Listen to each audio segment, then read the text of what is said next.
Hello guys, welcome to Pakistani real action. तो कैसे हैं आप सब? उम्मीद है आप सब बढ़िया होंगे, मजे में होंगे और खुश भी होंगे। मेरा नाम है मुदस्सिर, मैं हूं मुबशिर। सो गाइस, पाकिस्तान ने आज अपनी सबसे बड़ी सोने की खदान बेचकर खुद को एक तरह से बर्बाद कर दिया यार। वाकई एक सोने की हमने आज अपनी सबसे बड़ी खदान बेच दी है, जिससे हमने सोचा था कि वाकई सोना निकालेंगे, लेकिन ये अब कोई और वहां से निकालेगा। तो यार ये सीन क्यों है, ये हुआ क्या है, कौन सी खदान है, सारा कुछ इसको पहले देखेंगे तब हमें भी पता लगेगा, क्योंकि हम भी इसी वीडियो के माध्यम से अभी हमें पता लगा कि हमने कोई खदान बेची है। अब कौन सी खदान है भाई, पहले देखते हैं। ओरिजिनल वीडियो का लिंक मिल जाएगा आप लोगों को डिस्क्रिप्शन में। हिंदी नॉलेज शो का वीडियो है, प्लीज इनका चैनल लाजमी सब्सक्राइब कीजिएगा। देखते हैं यार, काउंटडाउन करते हैं 3, 2, 1 एंड स्टार्ट। नमस्कार दोस्तों, स्वागत है आपका हिंदी नॉलेज शो में। तो दोस्तों, आज भी भारत के ऐसे कई युवा हैं जो ये जानना चाहते हैं कि आखिरकार भारत, जो कि इतना अमीर देश कभी हुआ करता था, जिसे सोने की चिड़िया कहा जाता था, वो अंग्रेजों का गुलाम बना तो बना कैसे। तो खैर, आज सऊदी अरेबिया और पाकिस्तान की एक ऐसी डील हुई है जो आपको बता देगा कि एक देश कभी दूसरे देश का गुलाम बनता कैसे है। दरअसल जैसा कि आप स्क्रीन पर देख सकते हैं, अब से कुछ ही हफ्तों पहले ये खबर निकलकर सामने आई थी कि सऊदी अरेबिया पाकिस्तान को $5 अरब देगा, और पाकिस्तान की सरकार ने अपनी जनता के सामने इस डील को ऐसे पेश किया जैसे कि सऊदी अरेबिया पाकिस्तान को ये $5 बिलियन निवेश के तौर पर दे रहा है, जो पाकिस्तान की जनता को सीधे फायदा पहुंचाएगा। लेकिन अब इस डील की ऐसी कड़वी सच्चाई पाकिस्तान के लोगों के सामने खुल रही है जो उन्हें हजम नहीं हो रही है। क्या है ये सच्चाई, आप अपनी स्क्रीन पर खुद देखिए। रिपोर्ट निकलकर सामने आई है कि सऊदी अरब ने ये $5 बिलियन ऐसे ही नहीं दे दिए पाकिस्तान को।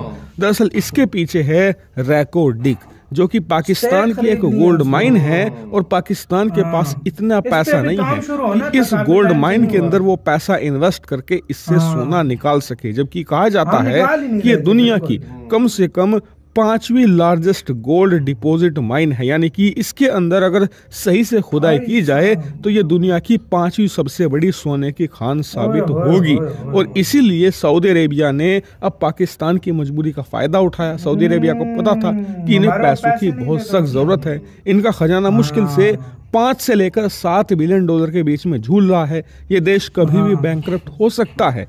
इसीलिए इन्होंने इस सिचुएशन का फायदा उठाया, पाकिस्तान को कहा कि हम आपको 5 से लेकर $6 बिलियन दे देंगे, लेकिन बदले में जो ये रैको डिक है, जो कि दुनिया की 5वीं सबसे बड़ी गोल्ड डिपॉजिट माइन मानी जाती है, मतलब कि दुनिया की 5वीं सबसे बड़ी सोने की खान मानी जाती है, ये हमें सौंपनी होगी। खैर, पाकिस्तान मजबूर था, उसके पास पैसा नहीं था, पाकिस्तान की सरकार का खजाना तेजी से खत्म हो रहा था, और अब मजबूरी में आकर पाकिस्तान की सरकार ने घुटने टेक दिए हैं सऊदी अरेबिया के सामने। जैसा कि आप स्क्रीन पर देख सकते हैं, सऊदी और पाकिस्तान के बीच ये डील क्लोज होने जा रही है, जिसके तहत रैको डिक जो प्रोजेक्ट है, पूरी माइन है, ये सऊदी के हाथों में धीरे धीरे जा रही है। और ये पाकिस्तान के लिए एक करारा झटका है, क्योंकि कहा जाता था कि जो रैको डिक है ये कभी ना कभी पाकिस्तान की किस्मत पलट देगी। जिस दिन पाकिस्तान की सिचुएशन थोड़ी भी बेहतर होगी तो ये इन्वेस्टमेंट लाएंगे, और रैको डिक को दुनिया की 5वीं सबसे बड़ी सोने की खदान बनने से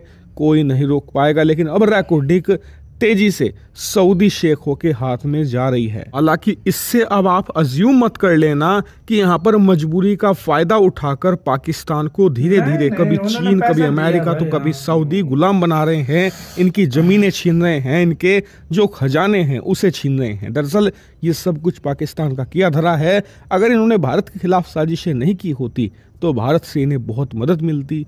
भारत को अगर ये सही समय पर पीओके लौटा देते और कोलैबोरेशन में चलते ना, तो पाकिस्तान को आज ना किसी के सामने घुटने टेकने पड़ते और ना ही किसी का गुलाम बनना पड़ता। लेकिन इनकी जिद, इनका घमंड इतना ज्यादा बड़ा है कि पाकिस्तान की सेना और सरकार अब पाकिस्तान को गुलाम बनाने पर तुले हुए।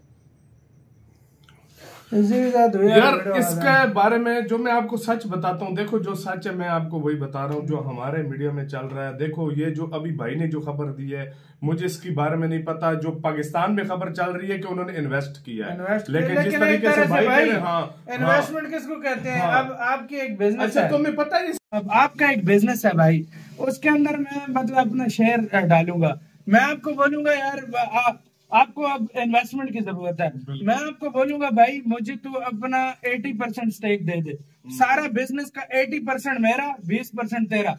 मालिक कौन हो गया?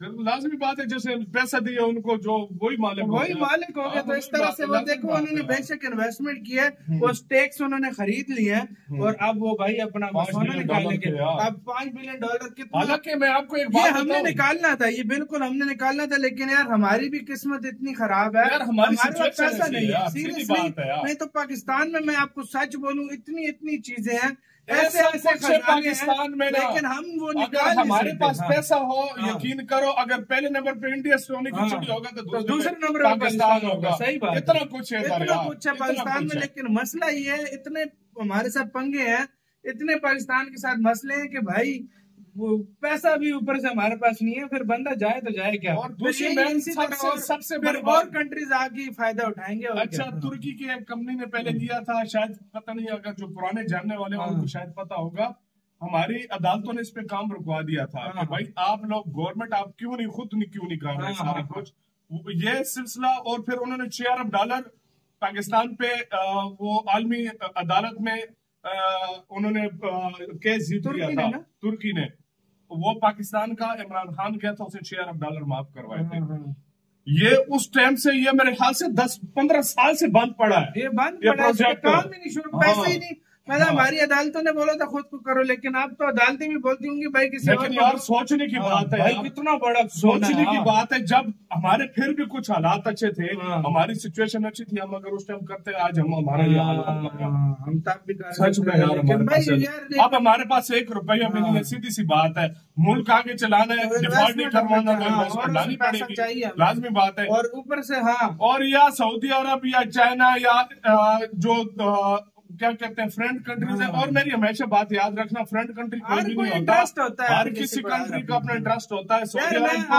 सऊदी अरब को ये लगा है कि पैसा कहाँ से वापस आएगा उसे। भाई मैं तब कहता हूँ, इंडिया के साथ अगर हम मिल के काम किया होता ना, हम इतने हमारे फायदे होते ना भाई, इतने फायदे हम आपको मैं बता दें। इंडिया किसी का देखो, अब टेक्निकली देखा जाए ना, हमारे हिस्टोरिकली हमें देखा जाए तो हमारे जितना करीबी इंडिया है ना, हम एक ही थे ना, एक जैसे दिखते हैं, एक जैसी बोली है।